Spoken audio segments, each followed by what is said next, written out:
I was already sweating in my wedding dress, but it wasn't the layers of tulle, it was the way my fiancé's best man cornered me in the hallway just before the ceremony. He looked wild, desperate, and when he blurted out, "I'm in love with you.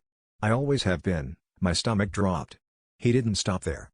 He told me he was the one who'd been sending those anonymous love letters I'd gotten for years, the ones that kept me up at night, wondering if my fiancé was more romantic than he let on, or if someone out there knew me better than I knew myself. He didn't wait for my response. He just pressed a letter into my hand and vanished down the hall, leaving me with mascara streaking down my cheeks and a head spinning with confusion. I should have thrown the note away, but I opened it, desperate for something, anything, that made sense. His words were raw, obsessive, dripping with secrets I never wanted to know. He wrote about every moment he'd watched me, every time he'd covered for my fiancé's late nights, every lie he'd told just to spend more time with me. Suddenly, the puzzle pieces snapped together.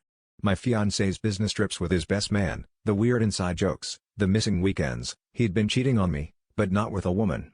All the late-night arguments, the coldness in bed, the way he always flinched when I talked about the future, it all made sense.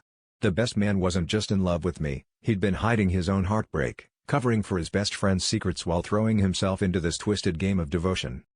I walked down the aisle anyway, but every step felt like a lie.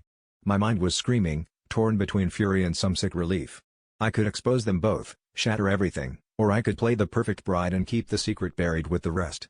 When I got to the altar, I looked at my fiancé, saw the panic in his eyes, and realized the biggest betrayal wasn't him cheating, it was how much I wanted someone, anyone, to want me that badly.